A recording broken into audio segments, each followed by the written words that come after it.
Chapter 50. Cruelty. Might Guy walked through the quieter streets of Konoha, his green jumpsuit and gleaming teeth catching the light of the late afternoon sun. He was on his way to a training spot, driven by his unwavering dedication to be strong like his father. Despite the lower activity of the area, the air buzzed with an undercurrent of mockery as a group of older genin noticed him approaching. They appeared to be around 13 to 14 years old, maybe a year or two out of the academy. "Hey, look who it is," one of them sneered, his voice dripping with contempt. "Isn't that Might Guy? The weirdo in green spandex?" The others snickered, their eyes gleaming with malice. "Yeah, the guy who runs laps around the village and does push-ups in public. What's the matter, Guy? Training for a circus?" Guy's determined expression faltered slightly, but he kept his head high. He tried to walk past them, but they blocked his path, circling him like vultures. "Hold on, doesn't that mean he is Might Guy's son?" one of the genin exclaimed, a wicked grin spreading across his face. "The eternal genin who never passed the Chunin exams? What a joke." Laughter erupted from the group, harsh and mocking. "Yeah, they say he's still a genin at 25 years old. Must run in the family, huh? You're destined to be a loser too, Guy." Guy clenched his fists, the mockery of his father's name cutting deep into his heart. "Don't talk about my father like that," he said, his voice shaking with suppressed anger. "Oh look, he's trying to be tough," one of the genin jeered, shoving Guy backwards. "What's the matter, Guy? Can't handle the truth? Your father's a failure, and so are you." The genin's words hung in the air, sharp and venomous. Guy's muscles tensed, his jaw clenching as he fought to maintain his composure. The circle of tormentors tightened around him, their sneers growing wider with each passing moment. "You know what?" another genin chimed in, his voice dripping with mock sympathy. "Maybe we should start calling him Might Not instead of Might Guy. It's more fitting, don't you think?" Raucous laughter erupted from the group, echoing off the nearby buildings. Guy's fists trembled at his sides, his knuckles turning white from the strain.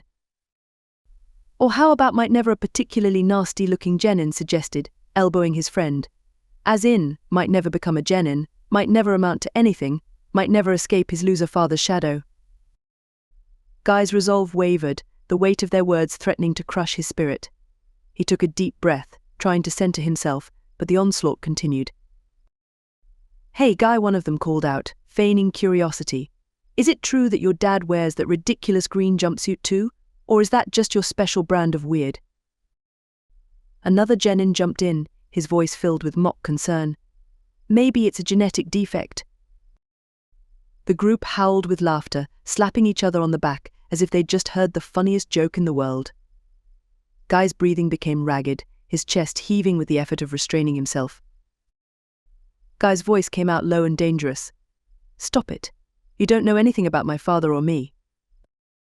But his words only seemed to fuel their cruelty. The ringleader of the group stepped forward, his face twisted in a malicious grin. "Oh, but we do know, Guy. We know that you're both pathetic.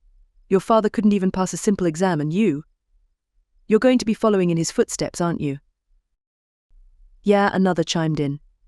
"I heard he spends more time doing handstands than actual ninja training. Is that how you plan to defend the village, Guy? By walking on your hands?" Guy's jaw tightened, his teeth grinding together as he fought to maintain his composure. "You're wrong about us. My father is a great man, and I'll prove it to all of you." A chorus of derisive laughter erupted from the group. One of the genin wiped a mock tear from his face. "Oh, that's rich. The only thing your father's great at is being a laughingstock." "I bet he practices those ridiculous speeches in front of the mirror," another chimed in, puffing out his chest in an exaggerated impression. "The power of youth, what does that even mean?" The group's laughter echoed through the street, drawing occasional curious glances from passers-by. Guy's face burned with a mixture of shame and anger, his fists clenching and unclenching at his sides. "You know what the ringleader said," tapping his chin thoughtfully. "I think I've figured out why Guy and his dad wear those green jumpsuits. They're trying to blend in with the vegetables at the market. It's the only way they can feel useful." Another genin jumped in, his voice dripping with sarcasm. "Oh, come on now. I'm sure they have other talents. Like, being excellent scarecrows. Those poses would definitely keep the birds away." Guy's voice came out as a low growl. "That's enough. You don't know what you're talking about." The ringleader raised an eyebrow, feigning surprise. Oh, did we hit a nerve, Guy? Or should I say, might never amount to anything? One of the genin nudged his friend, snickering. Hey, maybe we should start a betting pool. How long do you think it'll take Guy to make Chunin, or even for Guy to make genin? I'll put my money on never. Nah, that's not fair, another replied with a grin. We should at least give him a chance. How about 50 years? That should be enough time for him to master the art of failure, just like his old man. Guy's chest heaved with barely contained rage, his nails digging into his palms. My father is twice the shinobi you'll ever be. He may not have passed the exams, but he has a heart of gold and the strength of 1,000 men. The group fell silent for a moment before bursting into even louder laughter. Heart of gold, one of them wheezed between guffaws. More like a heart of lead, weighing him down, keeping him from ever advancing. And strength of 1,000 men, another added, wiping tears of mirth from his face. The only thing he's strong at is being a constant disappointment. The ringleader stepped closer to Guy, his voice dropping to a mock whisper. Face it, Guy, you're living in a fantasy world. Your father is a joke, and you're the punchline. The sooner you accept that, the better off you'll be. Guy's body trembled with suppressed emotion, his voice coming out strained. You're wrong. I'll show you all. I'll become the greatest shinobi this village has ever seen. Desperation surged through Guy. His mind raced, and without thinking, he turned on his heel, attempting to sprint away from the cruel circle. But the genin were quicker. They blocked his path, pushing him back into the center of their ring. Where do you think you're going, loser? Another one jeered, shoving Guy hard enough to make him stumble. You can't just run away from the truth. Before Guy could respond, another genin grabbed his shoulder, spinning him around and delivering a swift punch to his gut. Guy doubled over, gasping for air. The pain was sharp and immediate, but the insults hurt even more. You're nothing but a joke, Guy, another voice chimed in, this one dripping with disdain. You and your dad are both destined to be losers. Why don't you just give up now? Guy struggled to catch his breath, the edges of his vision blurring with tears he refused to let fall.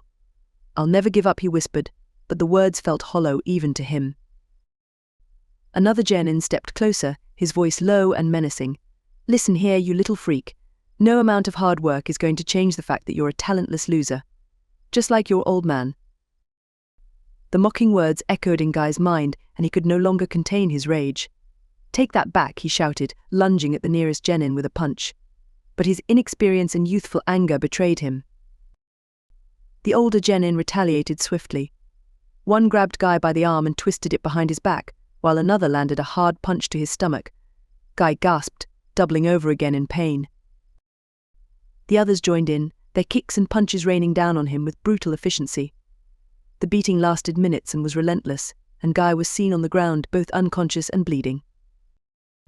Pathetic, one of the genin spat, kicking Guy's limp body one last time before they walked away, their laughter fading into the distance. Several minutes passed, and the quiet street remained undisturbed. It wasn't until a passing villager spotted Guy lying motionless on the ground that help finally arrived. The villagers' eyes widened in horror as they saw the extent of Guy's injuries. Help. Someone, help, they shouted, their voice ringing through the air. A pair of Uchiha police officers, patrolling nearby, heard the cries and rushed to the scene. Their eyes, instinctively sharp and scanning the surroundings for any further threats, took in the sight of Guy's battered form. One officer knelt beside Guy, assessing his condition with a practiced eye.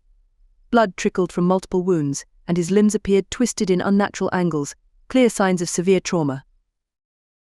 We need to get him to the hospital immediately, one of the officers said, his voice tense with urgency. The other officer activated his Sharingan, the three tomos spinning rapidly as he scanned the area for any hidden dangers or lingering attackers. I'll ensure our path is clear, he said, his voice steady despite the tension. With careful, yet swift movements, they lifted Guy, supporting his broken body with practiced ease. The officer with the Sharingan took the lead, his heightened perception guiding them through the streets. The normally bustling village seemed to blur around them as they focused solely on getting Guy the help he desperately needed. As they moved, the Sharingan-activated officer constantly scanned their surroundings, his vision picking up even the slightest movement. His partner, carrying the brunt of Guy's weight, moved with determination, his thoughts solely on the injured boy in his arms. "We're almost there," the lead officer said, his Sharingan catching the glint of the hospital's lights in the distance. They pushed on, their pace quick but controlled, ensuring Guy's injuries were not exacerbated by their haste. Upon reaching the hospital, they were met by a team of medical personnel, already alerted by the officer's radio communication. One of the senior physicians, a stern-looking man with a reassuring presence, took one look at Guy and barked orders to his team. "Get him into the ER, stat. Prepare for emergency surgery and notify the trauma unit." The officers gently placed Guy onto the stretcher, their eyes meeting the physician's with a silent plea for him to save the boy. "He's in your hands now," one of the officers said, his Sharingan slowly deactivating as the immediate danger seemed to pass. The medical team quickly wheeled Guy into the emergency room, the doors swinging shut behind them. The Uchiha officers stood in the hallway, their hearts heavy with the sight they had just witnessed. Despite the grim nature of a shinobi, seeing someone so young and full of potential in such a state always struck a deep chord. After transferring Guy to the ER, the physician quickly assessed Guy's condition in greater depth, his face immediately turning grim afterwards.